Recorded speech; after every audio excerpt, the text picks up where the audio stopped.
We now have the new chair of the Democratic Party, Ken Martin. Thanks so much for taking the time again. Oh, I'm so great to be back with you, Brian. It's amazing. I talked to you, a week or two ago, and, That's and it. now I'm here as a new DNC chair, and I'm ready to roll up my sleeves. I appreciate you taking the time and having me back on. Well, there's a lot of work to do, so I want to ask right off the bat, what changes are you looking to implement at the DNC? Well, lots of changes, of course. I talked about many of them on the show with you a couple weeks back. But the first thing that I want to do right out of the gate is stand up a permanent campaign. As I said before, I want to get the DNC out of DC. Some people ask me, well, what do you mean? Are you going to actually move the headquarters out of DC? No, it's really a mindset change, right? Really thinking about how we get back into the states, build this party from the grassroots up, focusing on, of course, making sure we win back the Congress, White House, the Senate, breaking local Republican control at the local level. You know, we have so many offices, of course, that we have to contest races up and down the ballot, as I've mentioned, and in every zip code. So one is standing up the permanent campaign. Full-time year-round organizing, full-time year-round communications, getting out there and making sure we're taking our message to all of these new information spaces, as you and I have talked about. The second thing we need to do right now is stand up our war room, really to take on Donald Trump, to fight back and also to define our party. This is really critical right now, and we saw that just in the last, 2 weeks alone, right? I mean, think about this. Elon Musk already has proven after 2 weeks that he's the worst president that the United States has ever had, right? And Yeah. and I say that jokingly, but clearly he's been put in charge of dismantling our government. And you can look at what's happening with him proposing to end the Department of Education and sabotaging the free tax filing system, which benefits so many low-income families and middle-class families throughout this country. There's so much that they're doing, which requires us as a Democratic Party right now to be standing up, fighting back, making sure people see us. I think I mentioned this to you before, Brian. The Democratic Party, I remember in 2016, someone saying to me that the Republican Party is shameless, but the Democratic Party is spineless. I want to make sure that our party has a spine, that we've stiffened our spine, we are resolved and ready for the fight in front of us, and that we are getting out there not only defining ourselves, but also taking on Donald Trump and the billionaire cabinet that bought this country. I want to talk about messaging for just a moment. And one piece of advice that I would offer, unsolicited, is that I think one issue that the Democrats have made a pattern of repeating is that something happens, we wait to respond to it, we create a void that Republicans will then fill with whatever disinformation or whatever narrative they want to fill it with. And it's gone all the way back from Obamacare passing, and there was a messaging void that allowed Republicans to brand it as death panels. Moving forward, the Hunter Biden stuff, which we didn't think was worth our time because it was nonsense about some laptop, he's a private citizen. Well, the Biden crime family became a rallying cry on the right. Moving forward, I mean, just this past week, the plane crash happened, and we rightly waited to say something about it because there were still bodies in the Potomac, and Donald Trump came out and blamed DEI. So in instance after instance after instance, when Democrats wait and allow Republicans to fill that void, it's when they're able to completely control the narrative. And right now you're at the DNC.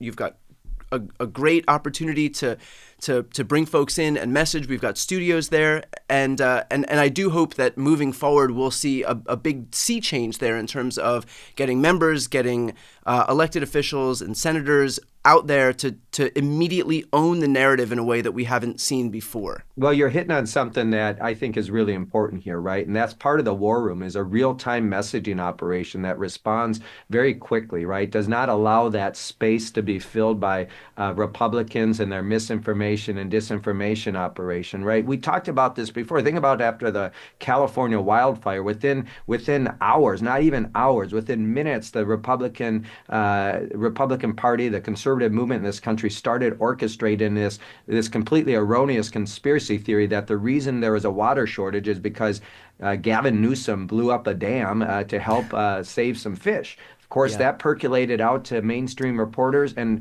what did Governor Newsom have to do all day as mainstream reporters had him on his heels defending just this made up nonsense and garbage Right. from the Republican Party? So this is the risk.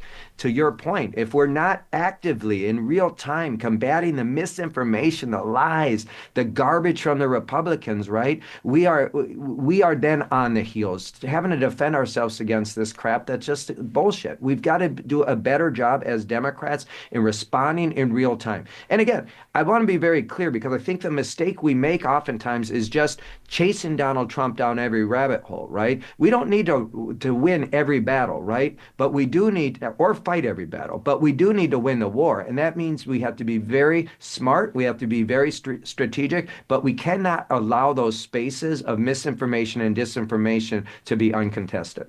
Messaging aside, we also have a broader brand issue. I think the latest polling showed that about 31% of Americans would support the Democratic Party just as an entity unto itself. How do you begin the work of repairing a deeply damaged Democratic brand? Well, I mean, first you have to speak very clear, very loud, and strong. Americans want a strong fighter. But I think at the end of the day, as we've talked about, right? Last year there was a poll that came out that showed the perceptions of the two political parties has completely changed. Now, the majority of Americans believe that the Republican Party best represents the interests of the working class and the poor. Democratic Party is the party of the wealthy and the elites.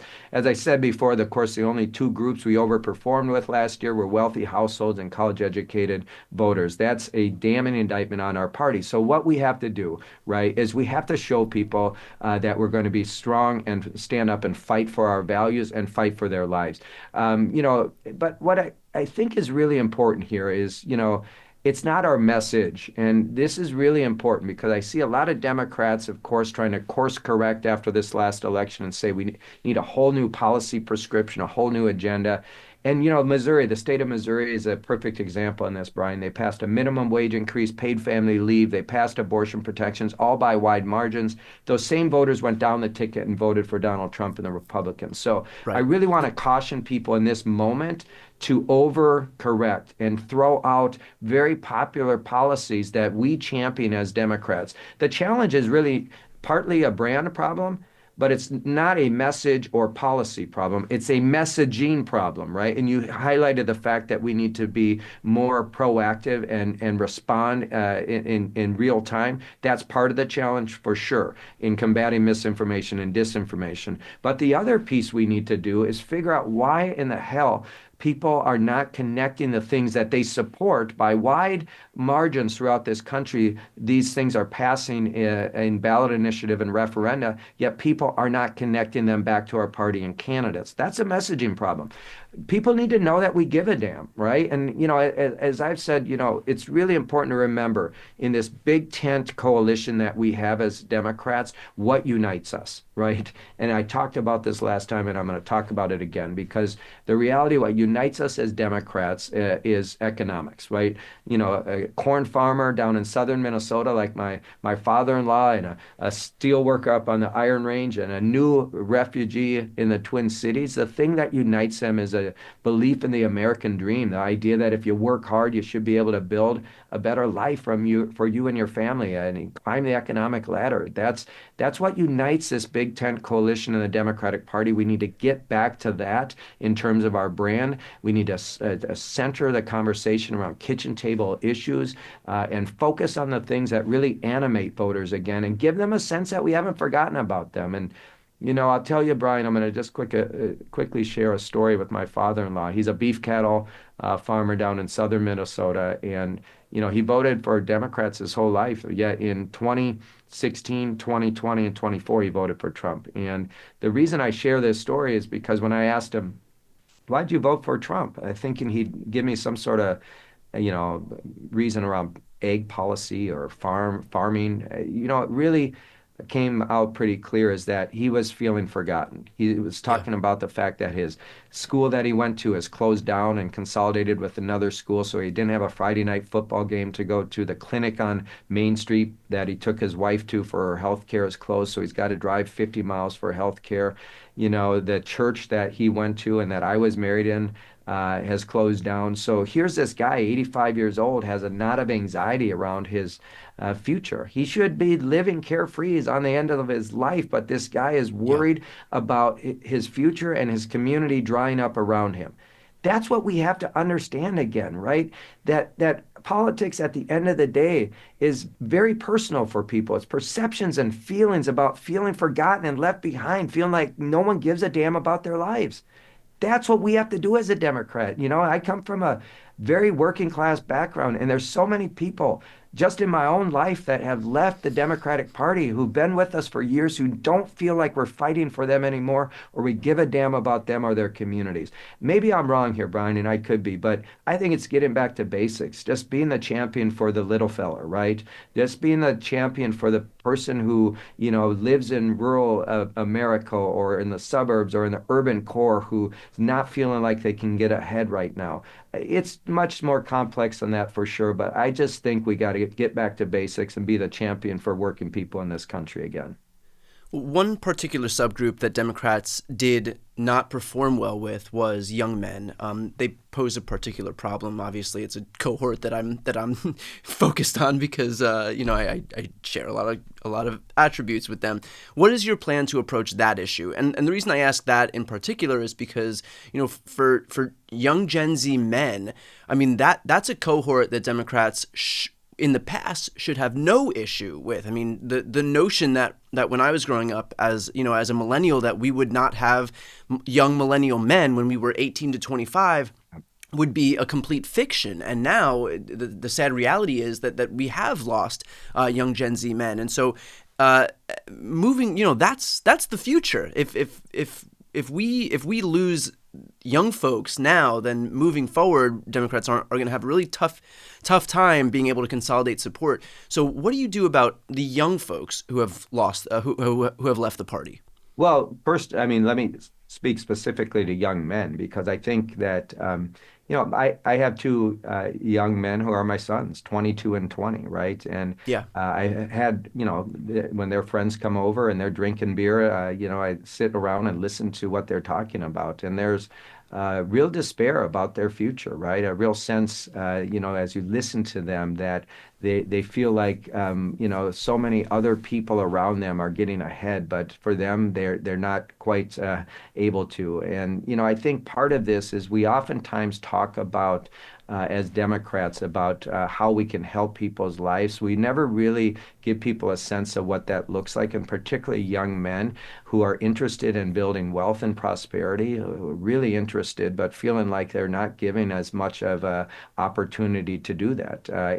So for us, we really need to speak specifically when we talk about economics and climbing the economic ladder with younger men about wealth and prosperity and give them a sense on how to build that, right? And Democrats often don't talk about that enough. And I do think that's part of it. The other part is, coming on shows like yours and, getting out. I said this the last time I talked to you. People ask me as a hunter where I go to hunt, and they think I'm going to tell them to my favorite deer stand or to the woods. No, you go where the deer are, right? And in this case, we're not reaching young voters generally because we're not meeting them where they're at, right? 40% of Americans avoid the news at all costs, yet 90% of Americans have a smartphone, meaning that they're getting barraged with information all the time. Yet the Democratic Party has been woefully inept at really engaging in these new information spaces. So being on shows like yours, making sure that we're on all these platforms where people are getting their information and communicating just very honestly and authentic, in an authentic way with trusted messengers and people they know and trust to really bring them back into the conversation. And I think that's a big part of it as well, right? It's how we talk about issues for sure. It's how we give people a sense that we haven't forgotten about them, but it's also meeting them where they're at so they're hearing that information and they're connecting to it. Well, it sounds like you have a good understanding of the media ecosystem that we're operating in, and you have a tough road ahead. But glad we've got you in the driver's seat here, and very much looking forward to watching you do your thing, and I'm wishing you the most success. So, Chair Martin, thanks so much for taking the time. Hey, thank you so much, Brian. I hope you'll have me back.